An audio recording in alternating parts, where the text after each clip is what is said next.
नमस्कार दोस्तों, स्वागत है आप सभी लोगों का नवरात्र के 8वें दिन 8वें वीडियो के अंदर। इस रूप को हम जब पूछते हैं, उस रूप का नाम है महागौरी।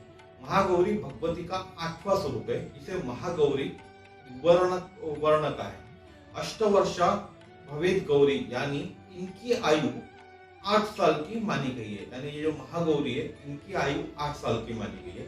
इसलिए हम इन अष्टमी के दिन 8 कन्याओं का पूजन भी करते हैं। 8 साल की छोटी छोटी कन्याओं का 8 कन्याओं का पूजन भी करते हैं। अन्य नाम इनके है अन्नपूर्णा, ऐश्वर्य प्रदायनी, चैतन्यमयी, महागौरी। इस तरह के नाम से इनको जाना जाता है। अब बात करते हैं कि मतलब महागौरी जो थी, इन्होंने तपस्या की थी। तपस्या करके भगवान शिव जी को इन्होंने वर के रूप में चुना हुआ था। और जब ये तपस्या कर रही थी तो बहुत कठिन तपस्या करने से पूरी स्किन इनकी काली हो गई थी। तो भगवान शिव ने इनके ऊपर गंगाजल डाला और उनकी त्वचा कांतिमय हो गई। इसलिए महागौरी का आप रूप देखोगे तो एक कांतिमय त्वचा का रूप दिखेगा। अब क्या होता है, आज की तारीख में देखेंगे हम तो भारत के अंदर में, या मैं स्पेशली भारत की बात करूं तो लड़कियों का प्रमाण बहुत ज्यादा कम हो चुका है और लड़कों का प्रमाण बढ़ चुका है। तो पहले कैसा होता था कि पुराने जमाने में लड़कियां व्रत करती थी अच्छा पति पाने के लिए। अभी के जमाने के अंदर में लड़कों को व्रत करना पड़ता है अच्छी पत्नी पाने के लिए। तो ये भी इसलिए हमें हमारी पत्नी की या जो भी महिला है उन सबकी हमको इज्जत करना चाहिए। वैसे मैं इसका एक संस्कृत श्लोक भी आपको बोलता हूँ।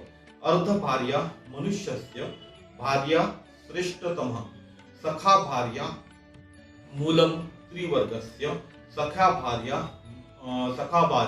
तरिष्यत मूलम तरिष्यत। तो इसका जो अर्थ है कि श्री पत्नी जो होती है वो पुरुष की अर्धांगिनी होती है और सबसे अच्छी, दुनिया में सबसे अच्छी जो सहेली है वो आपकी पत्नी है। और त्रिवर्ग में आप यानी क्या आता है, धर्म, अर्थ और काम। ये सब चीजें जो त्रिवर्ग जो कहा गया है उसके अंदर में, श्लोक के अंदर में, उसमें ये सब चीजें आती हैं। तो जब सबसे अच्छी दुनिया में आपकी सहेली यानी आपकी पत्नी आपकी सहेली है, आपकी भार्या आपकी सहेली बन है, तो फिर हमें उनकी इज्जत तो करना पड़ेगा ना बस। इसके सिवा हम आगे कैसे बढ़ सकते? रिस्पेक्ट देना पड़ेगा। भले हमारी पत्नी है तो क्या हुआ, हमने कुछ खरीद के नहीं लाया, तो उनको रिस्पेक्ट देना पड़ेगा। ठीक है, अब बात करते हैं हम महागौरी का आयुर्वेदिक में क्या महत्व है। महागौरी यानी तुलसी। आपने तुलसी देखा होगा, हर घर में तुलसी होती है और तुलसी को शाम को पूजा जाता है। रोज दिया बत्ती होती है तुलसी के सामने। और तुलसी के आयुर्वेदिक गुण भी बहुत ज्यादा है। तो तुलसी 7 प्रकार की होती है। जैसे महागौरी को अष्टवर्ग यानी अष्ट कन्याओं के साथ पूजा जाता है, उसी तरह तुलसी भी 7 प्रकार की होती है।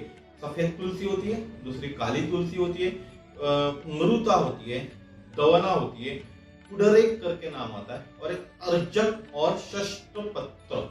ये सभी तुलसियां रक्तों को, हमारे शरीर के अंदर जो रक्त है उसको साफ करके हृदय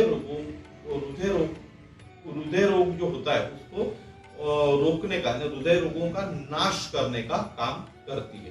तो इसीलिए हमें रोज तुलसी का सेवन करना चाहिए, तुलसी का अर्क पीना चाहिए। और ये सभी तुलसी का मिक्स अर्क पीना चाहिए। एक तुलसी से उतना फायदा नहीं करेगा, तो वे 5-6-7 तुलसियां जब मिल जाती है तो एक अर्क बनता है, उस अर्क को लेना चाहिए। और इसका प्रमाण क्या होता है, प्रमाण तो हम नहीं जानते, कोई वैद्य इसका प्रमाण ठीक ठाक से बता पाएगा। इसीलिए रेडीमेड भी आते हैं बहुत सारे अर्क तुलसी के, जो अच्छी कंपनी का अर्क आप लीजिएगा, जिससे कारण सॉरी हृदय रोग और रक्त तो आपकी सफाई हो सकती है। तो धन्यवाद दोस्तों,